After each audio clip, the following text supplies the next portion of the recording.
اس کے علاوہ ہم دنیا بھر میں قحط اور بیماریوں میں اضافہ دیکھنے کی توقع رکھتے ہیں، جس کے ساتھ ساتھ روحانی دھوکہ دہی، یہود دشمنی، ایمانداروں پر ظلم و ستم، بے دینی، لاقانونیت، جادوگری اور معاشرے میں جنسیت کے غلط استعمال کے ساتھ پابندیاں ہٹا دی جائیں گی اور خدا کے کلام کو عوامی حلقوں میں رد کر دیا جائے گا۔ ہم نے دیکھا کہ یہ سب چیزیں گزشتہ 100 سالوں میں ہوتی اور ترقی کرتی ہیں، جیسا کہ بائبل نے پیش گوئی کی تھی کہ مصیبت کے دنوں سے پہلے کلیسیائی دور کے آخری دنوں میں ہوگا۔ لیکن یہ بات ذہن نشین کر لینی چاہیے کہ یہ چیزیں اب کتنی ہی بری کیوں نہ ہوں، یہ صرف اس مصیبت کے دنوں میں شدید درد ذیل کا شروع ہیں۔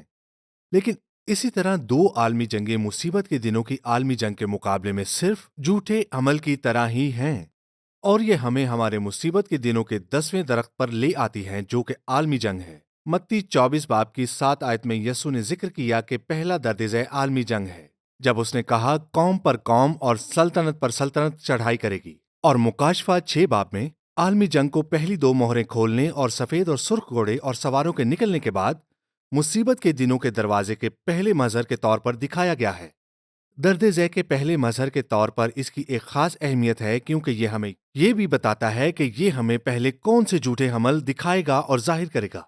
اور یہ خاص طور پر مددگار ہے، کیونکہ عالمی جنگ اتنی مخصوص اور قابل شناخت ہے کہ ہم اسے تاریخ میں بھی دیکھ سکتے ہیں۔ یہ ایک قابل ذکر بات ہے کہ یہ ان اہم چیزوں میں سے ایک ہے جو گزشتہ 100 سالوں کی باقی تاریخ سے دوسری دو عالمی جنگوں کو نشان زد کرتی ہیں۔ پچھلی صدیوں میں عالمی جنگ ناقابل فہم تھی، پھر بھی یہ وہی چیز تھی جس کی طرف یسوع نے کلیسیا کے دور کے اختتام پر ہمارے داخل ہونے کی پہلی نشانی کے طور پر اشارہ کیا۔ یہ عالمی جنگیں اسرائیل کے دوبارہ جنم کے ساتھ اس بات کی واضح نشانی ہے کہ ہم جھوٹے حمل کے دور میں ہیں۔ غور سے سنیں، جو دنیا کے آخر کے قریب ہے۔ پہلی جنگ عظیم سے پہلے تمام جنگیں مقامی تھیں۔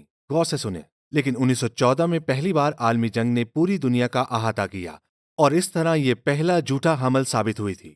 بہت سے لوگوں کا خیال تھا کہ وہ اس درد ذیل کی پیش گوئی کی وجہ سے دوسری جنگ عظیم میں مصیبت کے دنوں میں تھے۔ ایسا نہیں ہو سکتا تھا، کیونکہ اسرائیل کے لیے اپنے ملک میں واپس آنا بھی ضروری تھا۔ چونکہ عالمی جنگ پیشین گوئی کی گئی کہ یہ جھوٹا حمل ہے، کیونکہ پہلی جنگ عظیم اگست 1914 میں شروع ہوئی تھی۔ ہم اس بات کا یقین کر سکتے ہیں کہ چرچ کی تاریخ کا یہ آخری مرحلہ 1914 میں شروع ہوا تھا، اور اس جھوٹے حمل کا آغاز بھی 1914 میں ہی شروع ہوا۔ اگرچہ 1900 سال کے بعد اپنے ملک میں ایک آزاد قوم کے طور پر اسرائیل کا دوبارہ جنم لینا ایک بڑی نشانی، تاریخ کا بڑا معجزہ، اور وہ عظیم نشانی ہے جو یہ ثابت کرتی ہے کہ ہم کلیسیائی دور کے اختتام کے قریب ہیں۔ میں یہ نہیں مانتا کہ آخری وقت 1948 میں شروع ہوا تھا، اگرچہ متی 24 باب میں انجیر کے درخت کی تمثیل یہ تجویز کر سکتی ہے کہ 1948 میں اسرائیل کا دوبارہ جنم آخری اختتامی وقت کا آغاز ہے، اور مجھے اس بات کا یقین ہے کہ ہمیں حقیقی آغاز کے لیے 1914 میں واپس جانا چاہیے۔ اس کی وجہ یہ ہے کہ لوکا کا 21 باب ہمیں یسوع کا مکمل بیان بتاتا ہے، جو کہتا ہے کہ جب تم انجیر کے درخت اور تمام درختوں کو دیکھو، لہٰذا ہمیں ان درختوں پر غور کرنے کی ضرورت ہے جو پہلے درخت سے شروع ہوتے ہیں۔ پہلا جھوٹا عمل پہلی جنگ عظیم تھی۔ پہلی جنگ عظیم اس کا جھوٹا حمل اس کی دوسری جنگ عظیم کا جھوٹے حمل کا باعث بنی، جس کے نتیجے میں اسرائیل کی پیدائش ہوئی، کیونکہ اس کی پیدائش ہولوکاسٹ سمیت دو عالمی جنگوں کی جھوٹے حمل سے ہوئی تھی۔ اسی طرح میں سمجھتا ہوں کہ پہلی جنگ عظیم کا آغاز 1914 سے ہوا، جب ہم تاریخ کے نئے دور میں داخل ہوئے تھے۔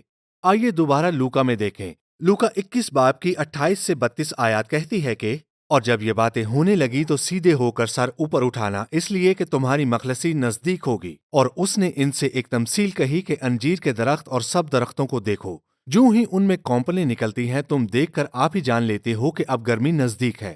اسی طرح جب تم ان باتوں کو ہوتے دیکھو تو جان لو کہ خدا کی بادشاہی نزدیک ہے۔ میں تم سے سچ کہتا ہوں کہ جب تک یہ سب باتیں ہو نہ لیں، یہ نسل ہرگز تمام نہ ہوگی۔ غور کریں کہ وہ ایک ایسے وقت کو بیان کر رہا ہے جو انسان کی زندگی سے زیادہ نہیں ہے۔ جیسے پیدائش کے 2 باب کی 3 آیت کے مطابق خدا نے 120 سال مقرر کیے ہیں۔ 28 آیت میں نقطہ آغاز، اور جب یہ باتیں ہونے لگیں، اور اختتامی نقطہ 32 آیت ہے۔ جب تک یہ سب باتیں نہ ہو لیں یا پوری نہ ہو جائیں، جو کہ دوسری آمد ہے۔ یہ سب چیزیں درخت یا درد ذیل ہیں جو مصیبت کے دنوں میں اپنی تکمیل کو پہنچتی ہیں، لیکن جھوٹے حمل کے طور پر اس سے پہلے کے وقت میں شروع ہوتی ہیں۔ اس لیے ایسا لگتا ہے کہ یسوع یہ کہہ رہا ہے کہ جھوٹے حمل کے آغاز سے اس کے اختتام تک کا وقت 120 سال ہے۔ میں غلط ہو سکتا ہوں، لیکن اس منطق کے مطابق تمام چیزیں پہلی جنگ عظیم سے 120 سال کے اندر پوری ہو جانی چاہیے۔ 2000 سال کی حمل کی بنیاد پر بھی 120 سال جھوٹے حمل کے لیے وقت کی ایک تخمینہ لمبائی ہے، جیسا کہ میں نے کہا۔ اور آپ غور سے سنیں، ہم نے ابھی پہلی جنگ عظیم کے 100 سال مکمل کیے ہیں، تو یہ ایک اور تصدیق ہے کہ یسوع جلد ہی آنے والا ہے، اس لیے تیار رہیں۔ یسوع نے کہا کہ اس کے آنے کا وقت نوح کے دنوں کی طرح ہوگا، لہٰذا یہ بات اہم ہے کہ خدا نے نوح کو طوفان کے عالمی فیصلے کی پیشگی انتباہ بھی 120 سال پہلے پیدائش 2:3 میں دی تھی۔ خداوند نے کہا کہ میری روح انسان کے ساتھ ہمیشہ مزاحمت نہ کرتی رہے گی، کیونکہ وہ بھی تو بشر ہے، اس کی عمر 120 برس کی ہوگی۔ 2:3 میں ایک آدمی کے خدا کی طرف سے رجوع کرنے کے موقع پر 120 سال کی عمومی بالائی حد کا تعین طوفان سے پہلے رہنے والے اور طوفان کے بعد پیدا ہونے والے تمام آدمیوں پر لاگو ہوتا ہے۔ تو جیسا کہ نوح کے زمانے میں بھی تھا، اب دنیا بھر میں فیصلے کے مکمل ہونے سے پہلے 120 سال کی مدت طے ہے، اور ہم اس کے اختتام کے قریب آخری ایام کے آخر میں رہ رہے ہیں۔ یاد رکھیں، یسوع تیسرے سوال کا جواب دے رہا ہے کہ دنیا کے آخر کی نشانیاں کیا ہیں۔ اس نے درختوں اور درد ذیل کی مشابہت کا استعمال کرتے ہوئے انکشاف کیا کہ کس قسم کی نشانیوں کو تلاش کرنا ہے۔ اس کے بعد اس نے آخری نشانی دے کر سوال نمبر 3 کا اپنا جواب مکمل کیا، جسے دنیا دیکھے گی اس سے پہلے کہ مصیبت کے دنوں کا فیصلہ پورا ہو اور پوری کلیسیا کا اٹھایا جانا ہے۔ لوکا 21:28 میں اس نے ان نشانیوں کو اٹھائے جانے کے ساتھ جوڑتے ہوئے کہا، اور جب یہ باتیں ہونے لگیں تو سیدھے ہو کر سر اوپر اٹھانا، اس لیے کہ تمہاری مخلصی نزدیک ہوگی۔ عزیزو، میری بات کو سمجھیں۔ کلیسیا برائی کے آخر اظہار کو روک رہی ہے، لہٰذا کلیسیا کو ہٹانے کے نتیجے میں برائی کی حتمی اچانک رہائی ہوگی، جس کے نتیجے میں مصیبت کے دن شروع ہو جائیں گے، اور مصیبت کے دنوں میں خدا برائی کو مکمل ہونے کی اجازت دیتا ہے اور اس کا فیصلہ کرتا ہے، اور اس طرح اٹھایا جانا دنیا کے آخری نشانی ہوگا۔ مصیبت کے دن شروع ہونے والے ہیں، یہ کب شروع ہوگا یہ خدا کا راز ہے۔ اگرچہ ہم نے اب تک جو نشانیاں دیکھی ہیں وہ عام وقت بتاتی ہیں، یہ مصیبت کے دنوں کے آغاز کے صحیح وقت کا ظاہر کرنا ہے۔ یسوع 32 میں آگے یہی کہے گا۔ آئیے ہم 36 پڑھتے ہیں۔ لیکن اس دن اور اس گھڑی کی بابت کوئی نہیں جانتا، نہ آسمان کے فرشتے، نہ بیٹا، مگر صرف باپ جانتا ہے۔ یاد رکھیں کہ وہ اب بھی تیسرے سوال کا جواب دے رہا ہے، جس میں دنیا کے آخر یا مصیبت کے دنوں کے وقت کے بارے میں پوچھا گیا تھا۔ تو خدا اٹھائے جانے کے وقت اور مصیبت کے دنوں کے آغاز کو ایک راز کے طور پر رکھتا ہے۔ وہ یہ جانتا ہے، لیکن وہ ہم پر ظاہر نہیں کرتا، کیونکہ ہم شدید اس علم کا غلط استعمال کریں گے۔ وہ چاہتا ہے کہ ہم چوکنے رہیں تاکہ ہم ہمیشہ تیار رہیں۔ عزیزو، غور سے سنیں۔ وہ رات کو چور کی طرح بغیر خبردار کیے اچانک سے آ جائے گا۔ یہ مستقبل کا نظریہ ہے جو کہ اٹھائے جانے کے وقت بارے میں ہمارے علم پر خدا کی حد ہے۔ یسوع کسی بھی وقت آ سکتا ہے، اسی لیے اگرچہ ہم اٹھائے جانے کا صحیح دن نہیں جان سکتے۔ پھر یسوع نے 37 میں کہا کہ جیسا نوح کے دنوں میں ہوا ویسا ہی ابن آدم کے آنے کے وقت ہوگا۔ یاد رکھیں کہ وہ اب بھی مصیبت کے دنوں کے آغاز کے وقت کے بارے میں تیسرے سوال کا جواب دے رہا ہے، اور یہ کہہ رہا ہے کہ کوئی بھی اس کی صحیح تاریخ نہیں جان سکتا۔ اب وہ ابن آدم کے آنے کے ساتھ اس کی شناخت کرتا ہے۔ یہ کہہ رہا ہے کہ وہ مصیبت کے دنوں کے شروع ہونے سے پہلے ہی اٹھائے جانے کے وقت ہمارا استقبال کرنے آئے گا۔ در حقیقت اٹھایا جانا مصیبت کے دنوں کے آغاز کا محرک واقعہ ہے۔ جیسا کہ ہم اس نبوت کا مطالعہ کریں گے، ہم دیکھیں گے کہ اس سچائی کی بار بار تصدیق ہوتی ہے۔ بعض کا خیال ہے کہ یہاں ابن آدم کے آنے سے مراد اس کی دوسری آمد ہے، لیکن وہ اس سے متفق نہیں ہے۔ یہ جملہ اس دن اور اس گھڑی کی بابت کوئی نہیں جانتا کہ ہمیشہ اٹھائے جانے پر لاگو ہوتا ہے، نہ کہ دوسری آمد پر، کیونکہ مصیبت کے دنوں میں کوئی بھی شخص خدا کی واپسی کے صحیح دن کا حساب نہیں لگا سکتا۔ جب یسوع نے کہا کہ ابن آدم کی آمد نوح کے دنوں کی طرح ہوگی، تو وہ کہہ رہے تھے کہ نوح کے زمانے میں طوفان کے سلسلے میں پیش آنے والے واقعات ایک قسم یا اس کی تصویر ہیں۔ اٹھائے جانے اور مصیبت کے دنوں کے آغاز میں اس کی آمد کے وقت کیا ہوگا؟ سب سے واضح متوازی یہ ہے کہ طوفان مصیبت کے دنوں کی قسم ہے، کیونکہ طوفان دنیا بھر کا واحد سابقہ فیصلہ تھا، اور اسی طرح مصیبت کے دنوں میں بھی ایک عالمی فیصلہ ہے۔ جو لوگ یہ سمجھتے ہیں کہ وہ اپنی دوسری آمد کا موازنہ نوح کے طوفان سے کر رہے ہیں، وہ اس حقیقت کو بھول جاتے ہیں کہ تمام مصیبت کے دن دنیا بھر کے فیصلے کا وقت ہیں، جس کا اختتام اور خاتمہ اس کی دوسری آمد پر ہوگا۔ ہم دیکھیں گے کہ یسوع نے طوفان کے وقت اور مصیبت کے دنوں کے وقت کے درمیان جو مماثلتیں بنائی ہیں وہ بہت متاثر کن ہیں۔ پہلے اس نے طوفان سے پہلے کے عام وقت کا اپنی آمد کے پہلے کے عام وقت سے موازنہ کیا۔ دوسرا اس سے کہ طوفان کے آنے سے فوراً پہلے جو مصیبت کے دنوں کے فیصلے کے طوفان سے پہلے کے دنوں پر زمین پر ہوگا۔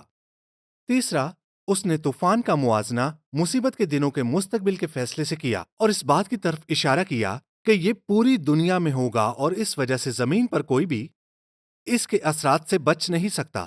وہ کہتا ہے کہ دونوں فیصلوں کا نتیجہ یہ ہے کہ پہلے متی 24 باب 37 سے 39 آیات میں یسوع نے طوفان سے پہلے کے وقت کے بارے میں کہا، جیسا نوح کے دنوں میں ہوا ویسا ہی ابن آدم کے آنے کے وقت ہوگا، کیونکہ جس طرح طوفان سے پہلے کے دنوں میں لوگ کھاتے پیتے اور بیاہ شادی کرتے تھے، اسی دن تک کہ نوح کشتی میں داخل ہوا، اور جب تک طوفان آ کر ان سب کو بہا نہ لے گیا ان کو خبر نہ ہوئی، اسی طرح ابن آدم کا آنا ہوگا۔ اس سے ہمیں کچھ اور انکشاف ملتا ہے کہ مصیبت کے دنوں سے پہلے کے وقت میں کیسا ہوگا۔ یسوع نے کلیسیائی دور کے آخری ایام کا موازنہ نوح کے زمانے سے کیا۔ وہ دن جب مصیبت کے دنوں کا طوفان دنیا میں آئے گا نوح کے دنوں کی طرح ہوں گے، جب خدا کے فیصلے کا طوفان اس کے زمانے میں پوری دنیا پر آیا تھا۔ اسی طرح نوح کے زمانے کی خاص خصوصیات مصیبت کے دنوں سے پہلے دہرائی جائیں گی۔ پیدائش کے 6 باب کے مطابق بڑی بدی، بدعنوانی، لاقانونیت اور تشدد زمین کو ڈھانپے ہوئے ہیں، جو ایک بڑا عوامی تمام اخلاقی معیارات کا زوال ہے۔ یسوع نے نوح کی نسل کو صرف کھانے پینے اور شادی بیاہ کرنے والی نسل کے طور پر بیان کیا ہے۔ دیکھیں، اب ان چیزوں میں کوئی برائی نہیں ہے، لیکن یہاں روحانیت کی کوئی نشانی نہیں ہے۔ وہ اپنی مادیت پسند زندگی میں مگن تھے اور ان کے پاس خدا کے لیے وقت نہیں تھا۔ یہ ایک ایسے معاشرے کی نشاندہی کرتا ہے جو مادیت پرستی میں پھنسا ہوا ہے، خدا کو بھول چکا ہے اور صرف قدرتی چیزوں کی پیروی کرتا ہے، اور یہ یقینی طور پر زمین پر جدید زندگی کی نشانی ہے۔ پیدائش 6 باب 1 آیت نوح کے زمانے میں آبادی کے بڑھنے کی بات کرتی ہے۔ آبادی کے بڑھنے کی بھی توقع رکھتے ہیں جو مصیبت کے دنوں کی طرف لے جائے گا، اور یہ یقینی طور پر پچھلے 100 سالوں میں ایک بے مثال طریقے سے ہوا ہے۔ انسان طوفان سے پہلے علم میں ترقی یافتہ تھا، اور نوح کا اتنا بڑا بحری جہاز بنانے کی صلاحیت اس کا ثبوت ہے۔ پچھلے 100 سالوں سے اب انسان اس کی تخلیق کرنے میں کامیاب ہوا ہے۔ نوح نے اپنی کشتی کو بصری امداد کے طور پر استعمال کرتے ہوئے دنیا میں خوشخبری کی منادی کی۔ اس طرح کلیسیائی دور کے اختتامی وقت میں تمام قوموں کو انجیل کی منادی کی جائے گی، جیسا کہ یسوع نے مرکز 13 باب کی 10 آیت میں کہا تھا۔ دنیا میں مشنوں کا بڑھنا تقریباً 1800 میں شروع ہوا۔ چنانچہ یسوع نے کلیسیائی دور کے آخری ایام میں جو کچھ ہوگا اس کا موازنہ مصیبت کے دنوں کے آغاز پر آنے سے پہلے نوح کے طوفان سے پہلے کے وقت سے کیا۔ اس میں فضل کے 120 سال کی آخری مدت تھی، جس کے دوران نوح نے خوشخبری کی منادی کی اور اعلان کیا کہ فیصلہ آنے والا ہے۔ وہ مسیح کی ایک قسم تھی، تو وہ سب جو خدا کی فراہمی پر بھروسہ کرتے ہیں تباہی سے بچ جائیں گے۔ آپ نے دیکھا کہ جو لوگ کشتی میں موجود تھے وہ اس کی آڑ میں بچ گئے، کیونکہ کشتی نے ان کی بجائے طوفان کی مار کھائی۔ خدا نے نوح سے کہا کہ لکڑی کی کشتی کو رال لگانا، جو کہ سرخ رال تھی، تاکہ اسے واٹر پروف بنایا جائے، جس کی وجہ سے پانی اندر کشتی میں نہیں آ سکا۔ رال کے لیے عبرانی لفظ ڈھانپنا یا کفارہ دینے کا لفظ بھی ہے، لہٰذا سرخ رال سے ڈھکی ہوئی کشتی مسیح کی تصویر تھی، جو اس کے کفارہ کے خون سے ڈھکی ہوئی تھی، اور جن لوگوں نے اس میں پناہ لی وہ اس کے خون کے نیچے آئے اور بچ گئے، اور اس نے وہ تمام فیصلہ اپنے اوپر لے لیا۔ لیکن جنہوں نے اسے رد کیا وہ فیصلے کے آنے سے تباہ ہو گئے۔ لیکن نوح کے زمانہ کے لوگ اپنی بے خدا مادہ پرستانہ زندگیوں میں اس قدر ڈوبے ہوئے تھے کہ انہوں نے اس کی تمام تنبیہات کو نظر انداز کر دیا، اور جب طوفان آخرکار آیا تو وہ بالکل حیران رہ گئے۔ یہاں غور کریں میرے عزیزو، یسوع نے خاص طور پر طوفان سے پہلے دنیا کی زندگی کو طوفان کے دن تک معمول کے مطابق بیان کیا۔ کھانا پینا، شادی بیاہ کرنا، لہٰذا اس سے یہ معلوم ہوتا ہے کہ زمین پر زندگی یہاں تک کہ جس دن خدا ہمیں اٹھانے کے لیے آئے گا معمول کے مطابق چلتی رہے گی۔ دوسری آمد سے عین پہلے کے واقعات ہیں۔ واضح طور پر یہ ایک تضاد ہے، کیونکہ اس وقت خدا اپنے غضب کا پیالہ انڈھیل رہا ہوگا، مجدون کی جنگ شروع ہو رہی ہوگی، اور سورج تاریک ہو رہا ہوگا۔ زندگی کچھ بھی ہوگی مگر معمول کی نہیں ہوگی۔ تو اس سے یہ بات ثابت ہوتی ہے کہ خداوند کی آمد جس کے بارے میں یسوع یہاں تک کر رہا ہے وہ دوسری آمد نہیں بلکہ اٹھایا جانا ہے، جو مصیبت سے پہلے ایک الگ واقعہ ہے۔ یسوع نے اس بات پر زور دیا کہ طوفان سے پہلے کی زندگی معمول کے مطابق چل رہی تھی، لہٰذا جب طوفان آیا تو سب حیران رہ گئے کہ اس کے آنے کے بارے میں کوئی نشانیاں نہیں۔ اسی طرح دنیا حیران رہ جائے گی جب لوگ اچانک اٹھائے جائیں گے اور مصیبت کے دنوں کا طوفان اچانک ان پر آ جائے گا۔ کوئی خاص نشانیاں نہیں ہوں گی کہ لوگ اچانک اٹھائے جائیں گے۔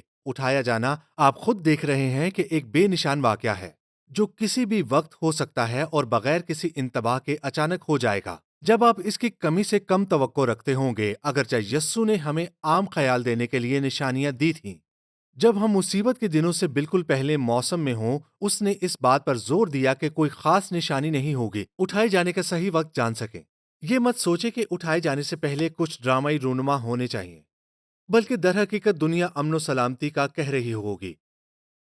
آسمان سے کوئی اعلان نہیں ہوگا کہ 10 دن تک اٹھایا جانا رونما ہوگا، لہٰذا معمول کے مطابق زندگی چل رہی ہوگی اور پھر اچانک ہم غائب ہو جائیں گے۔ لہٰذا اٹھائے جانے کی نشانیوں اور دوسری آمد کی نشانیوں میں بڑا فرق ہے، جو لوگوں کو صحیح دن جاننے کے قابل بنائے گی۔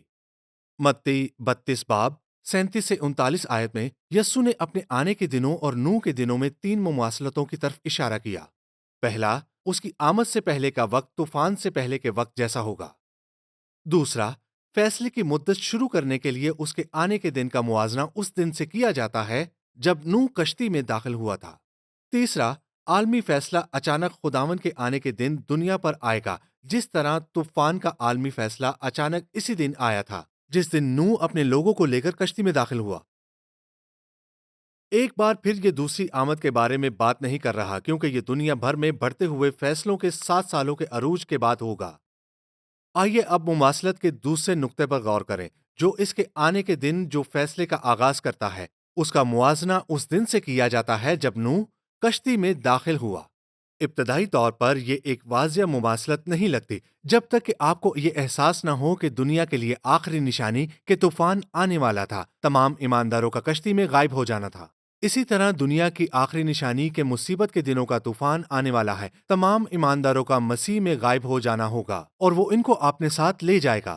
جس طرح خدا نے نوح کو کشتی میں بلایا، اسی طرح مسیح بھی واپس آئے گا اور اپنے لوگوں کو اپنے پاس جمع کرنے کے لیے اٹھائے گا۔ یاد رہے کہ وہ اب بھی تیسرے سوال کا جواب دے رہا ہے، یہ کہہ کر کے اٹھائے جانے میں اس کے آنے کی کوئی خاص نشانیاں نہیں ہیں۔ وہ بتاتا ہے کہ دنیا کے لیے مصیبت کے دنوں کے آغاز کے لیے ایک حتمی مخصوص نشانی ہوگی، یعنی اٹھائے جانے پر ایمانداروں کا غائب ہو جانا۔ یہ ایک انتباہی نشانی نہیں ہے، کیونکہ مصیبت کے دن اٹھائے جانے کے فوراً بعد شروع ہو جائیں گے، لہٰذا جو کوئی بھی اٹھایا نہیں جائے گا اسے مصیبت کے دنوں میں جانا پڑے گا۔ جس طرح خدا نے نوح کے کشتی میں داخل ہوتے ہی دروازہ بند کر دیا، اسی طرح اٹھائے جانے کے بعد ہوگا۔ پھر اس بات کی تصدیق کرنے کے لیے کہ وہ اٹھائے جانے کے بارے میں بات کر رہا ہے، یسوع نے 40 سے 42 آیات میں اٹھائے جانے کی ایک خوبصورت وضاحت دی۔ اس وقت 2 آدمی کھیت میں ہوں گے، ایک لے لیا جائے گا اور دوسرا چھوڑ دیا جائے گا۔ 2 عورتیں چکی پیستی ہوں گی، ایک لے لی جائے گی اور دوسری چھوڑ دی جائے گی۔ پس جاگتے رہو، کیونکہ تم نہیں جانتے کہ تمہارا خداوند کس دن آئے گا۔ وہ نوح کی کشتی میں داخل ہونے اور نظروں سے غائب ہونے کے متوازی واقعے کے بارے میں بات کر رہا ہے۔ یسوع آئے گا اور ایمانداروں کو اٹھا کر اپنے پاس لے جائے گا اور باقیوں کو مصیبت میں داخل ہونا پڑے گا۔ غور کریں، وہ ایمانداروں سے کہتا ہے کہ وہ اس کی آمد کے لیے مسلسل چکنے رہیں، کیونکہ وہ نہیں جانتے کہ وہ کب آئے گا۔ یہ راز ہے۔ یہ اس ابتدائی بیان کو دہراتا ہے کہ کوئی بھی اس دن کو نہیں جانتا، جس سے یہ ظاہر ہوتا ہے کہ وہ ابھی بھی اس واقعے کے بارے میں بات کر رہا ہے۔ غور کریں، جب وہ ایمانداروں سے کہتا ہے کہ تمہیں خداوند کے لیے تیار رہنا ہے، اس کا مطلب یہ ہے کہ وہ انہیں اپنے پاس لے جانے کے لیے آ رہا ہے۔ یہ آیت کی اس دوسری آمد کو بیان نہیں کرتی جب وہ زمین سے بے اعتقادوں کی عدالت کرنے کے لیے آئے گا، بلکہ اٹھائے جانے کے بارے میں ہے۔ اور اگلی آیت میں بیان ہے، کچھ لوگ اس نتیجے پر پہنچتے ہیں کہ یہ دوسری آمد کے بارے میں بات کر رہا ہے، اس حقیقت کی بنیاد پر کہ لے لینے کا لفظ پچھلی آیت میں بھی ظاہر ہوا ہے، تاکہ نوح کے زمانے کے بے اعتقادوں کو ظاہر کیا جائے جو زمین سے عدالت کے دوران مٹا دیے گئے تھے۔ تاہم یہ صرف ترجمے کی بات ہے۔ ان آیات میں جن 2 الفاظ کا ترجمہ لے لیا جائے گا اور لے لینے کیا گیا ہے، وہ اصل یونانی میں 2 مختلف الفاظ ہیں۔ تو یہ دلیل الٹی پڑ جاتی ہے، کیونکہ اگر یسوع ان 2 چیزوں کو جوڑنا چاہتا ہے تو ایک ہی لفظ استعمال کرتا ہے۔ جب یہ کہتا ہے کہ ایک کو لے لیا جائے گا اور دوسرا چھوڑ دیا جائے گا، تو یہاں لے لیا جائے گا لفظ وہی ہے جو یوسف نے مریم کو اپنی بیوی بنانے کے لیے استعمال کیا ہے۔ تو یہ یسوع کے بارے میں بات کر رہا ہے جو ہمیں اپنے ساتھ لے جانے کے لیے آ رہا ہے۔ یہ پہلا اشارہ ہے کہ اٹھائے جانے کا مطلب ہے کہ دلہا اپنی دلہن کو لینے آ رہا ہے۔ ایک اور دلیل جو لوگ استعمال کرتے ہیں وہ یہ ہے کہ اٹھائے جانے کے بارے میں یہ بات نہیں کر سکتا، کیونکہ یسوع نے اٹھائے جانے کے بارے میں بات نہیں کی، کیونکہ یہ راز کا حصہ ہے اور اسے پولوس کے لیے چھوڑ دیا گیا تھا۔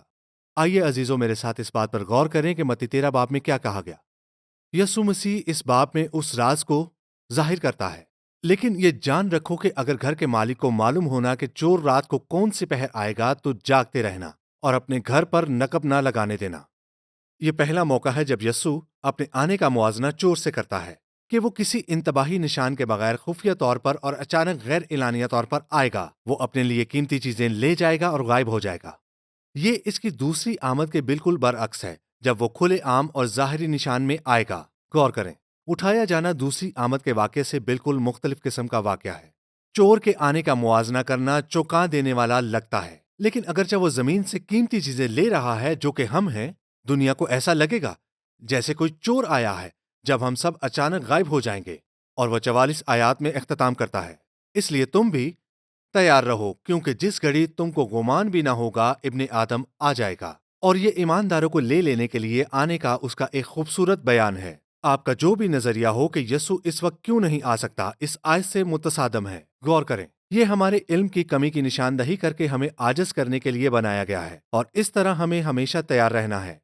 غور کریں کہ اس نے 36 آیت کے بعد سے بار بار اپنے آنے کے بارے میں بیانات دیے ہیں جو اس بات کی تصدیق کرتے ہیں کہ وہ ایک ہی واقعے کے بارے میں بات کر رہا ہے۔ وہ ایک چور کی طرح ایمانداروں کو اپنے پاس لے جانے کے لیے آیا ہے۔ جیسا کہ ایک چور ظاہر نہیں کرتا کہ وہ کب آئے گا، اسی طرح یسوع نے اپنے آنے کے وقت کو ظاہر نہیں کیا، اور عزیزو وہ وقت قریب ہے۔ دوسری طرف اس کی دوسری آمد میں 7 سال کا واضح عرصہ ہوگا، جس کا ذکر یسوع نے پہلے زیتون کے پہاڑ پر منادی میں کیا تھا۔ لہٰذا ان آیات میں خداوند کا آنا اس کی عوامی آمد سے ایک الگ واقعہ ہے، اور دوسری آمد 2 مرحلوں میں تقسیم ہے۔ پہلے مرحلے میں وہ اپنی کلیسیا کو اپنے ساتھ لے لینے کے لیے آئے گا، پھر اس کے بعد وہ 7 سال بعد دوسرے مرحلے میں وہ طاقت اور جلال میں اپنی کلیسیا کے ساتھ آئے گا۔ پہلے مرحلے میں وہ خداوند کے دن کو شروع کرنے کے لیے آئے گا، مصیبت کے دنوں کا عالمی عدالتی فیصلہ۔ دوسرے مرحلے میں وہ خداوند کے عظیم اور قابل ذکر دن پر آئے گا تاکہ اس عالمی فیصلے کو مکمل کرے اور زمین پر اپنی بادشاہی کو قائم کرے۔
Shekinah Bible Ministries were founded by Dr. Tahira Salim and Reverend Dr. Asher Salim on 27th October 1998. The foundation of organization was laid by Reverend Dr. Shahid Siraj Deen, who was called home by God on 14th Feb 1998. The organization commenced its working through Bible Institute and then by the grace of God developed following establishments: Shekinah Bible Church, Shekinah Sunday School, Shekinah Movie Society, Shekinah Messaging Services, Shekinah Adult Youth, Daughters of Shekinah, Shekinah Bible Institute, Shekinah News, Shekinah Medical Camp, Shekinah EMAC.